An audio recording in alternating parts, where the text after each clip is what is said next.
उसका वर्णन किया गया है, परंतु यहाँ पे अनुसुईया जी स्त्री के लिए बता रही है। यदि पति वृद्ध हो गया हो तो ऐसे नहीं कहना चाहिए, अरे तो बुढ़े हो गए, अब इनसे क्या करना। यदि वह रोगवश हो अर्थात वह रोगी हो तो उनका त्याग नहीं कर देना चाहिए। किस काम के बच्चे, अब ना कुछ कमाते हैं ना खाते हैं, अब तो भैया वो जल्दी भगवान उन्हें ऊपर उठा ले, यही एकमात्र अच्छा है। अभी हंस लो, उसके बाद वर्णन आएगा। यदि ऐसा करते हैं तो उसका क्या फल है।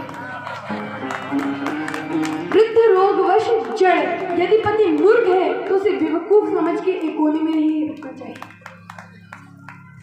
और धनहीना, धन नहीं बचा, इनके साथ रहते करेंगे क्या, ना कुछ कमाते ना खाते, ये भाग नहीं रखते। यदि अंधा हो तो अंधे पति की भी सेवा करना, यदि बहरा हो तो भी उसकी सेवा करना। अंध बधिर क्रोधी अति दीना, यदि वो क्रोधी है, अधिक गुस्सा करता है, भैया तुम तो गुस्सा कर लो, मैं जारी माई, यह भाव भी नहीं होना चाहिए।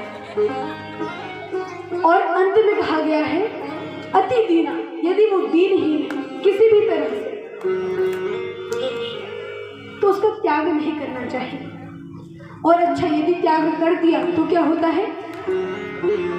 ऐसे ही पति कर की अपमाना, त्याग तो दूर, यदि ऐसे पति का अपमान भी करते हैं कोई, यदि कोई स्त्री ऐसे पति का अपमान भी करती है, 8 प्रकार बताए गए हैं,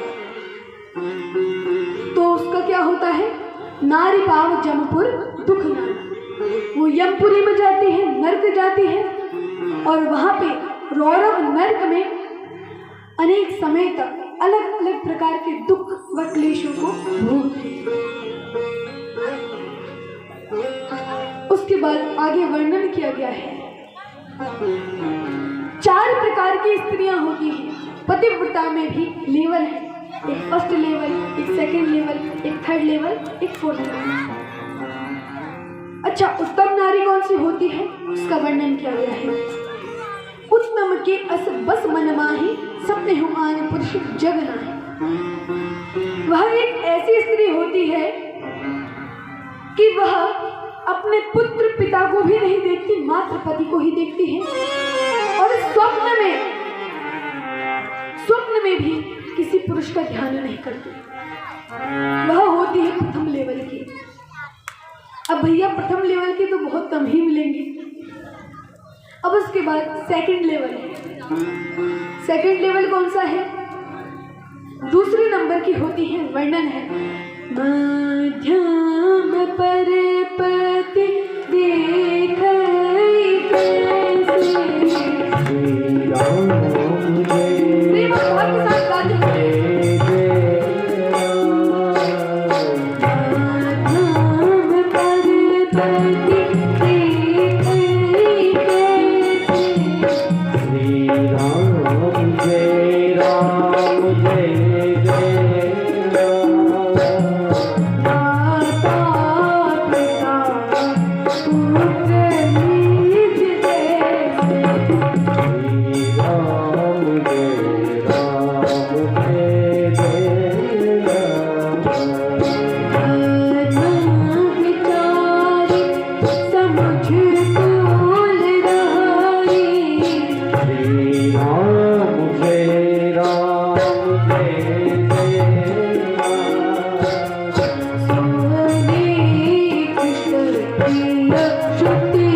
मध्यम लेवल की स्त्री कौन सी होती है?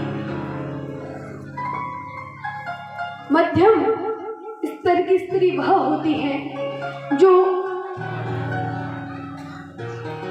किसी भी अपने आयु से छोटे व्यक्ति को कैसे देखे, सगे भाई की तरह, अपने से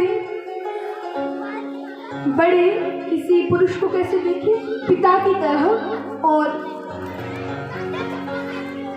अपनी आयु के व्यक्ति को कैसे देखे, भाई की तरह और अपने छोटे को पुत्र की तरह। तो यह वर्णन किया गया है, वह होती है मध्यम लेवल की।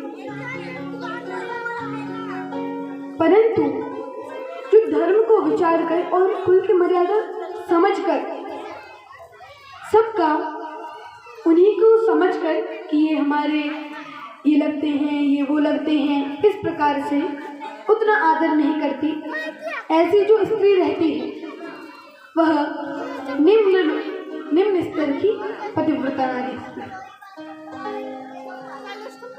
और एकदम यह लघु स्तर है। और एकदम निकृष्ट स्त्री कौन सी होती है? ये तीन तो हो गया, परंतु एक धर्म के अनुसार आचरण करती है। पर क्यों करती है? क्योंकि बिन अवसर भय 13 जोए। पहली बात, उसे अवसर ही नहीं मिलता किसी दूसरे पुरुष से मिलने का, और दूसरा ये अपने बड़ों के भयवश ऐसे कार्य नहीं करते। एक वह पतिव्रता होती। तो ये 4 प्रकार बताए गए हैं। इनमें से प्रथम और मध्यम कोटि की तो बहुत कम ही है। उसके बाद आगे वर्णन किया गया है। इस प्रकार से वे कहती हैं कि हे सीते, तुम तो अत्यंत पवित्र हो, और यदि कोई स्त्री अपने पुरुष के सिवाय किसी दूसरे पुरुष के साथ भोग करती है तो क्या होता है? उसे 100 कल्पों तक कहाँ रहना पड़ता है? नरक में। इसका वर्णन किया गया है। छने सुख लागे जन्म सत कोटि,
क्षण भर के सुख के लिए किसी दूसरे पुरुष के साथ भोग करती है तो क्या होता है?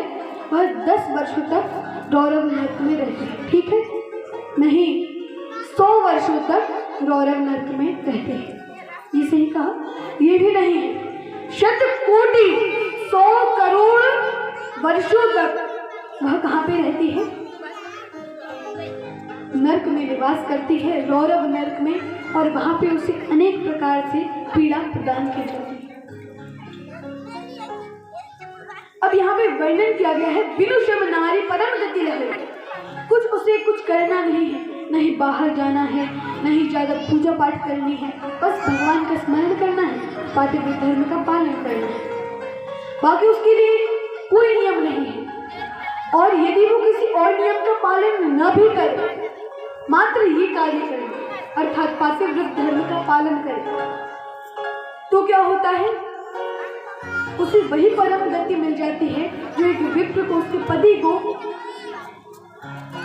अनेक साधन करने पर जो मुक्ति मिलती है, वह उसको बड़े ही सहज भाव में मिल जाती है।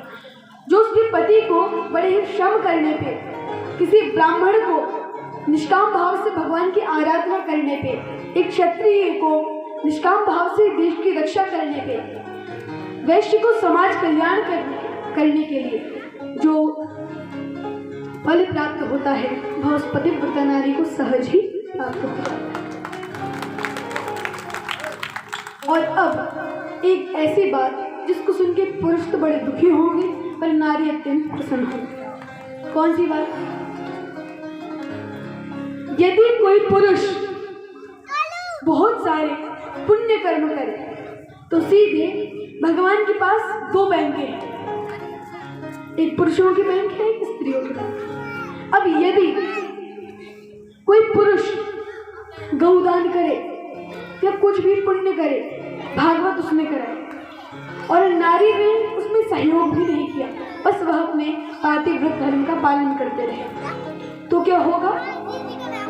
आधा बैंक से स्त्री के बैंक में चला जाएगा।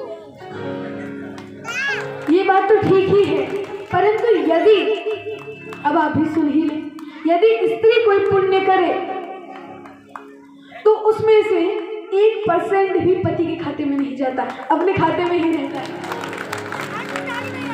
भगवान ने यह व्यवस्था बनाई है, परंतु आप इतने आह्लादित ना हो, इतने प्रमुदित ना हो, क्योंकि यह मात्र उसके लिए है जो प्रथम कोटि की पतिव्रता नारी है। यहाँ पे पातिव्रत धर्म का वर्णन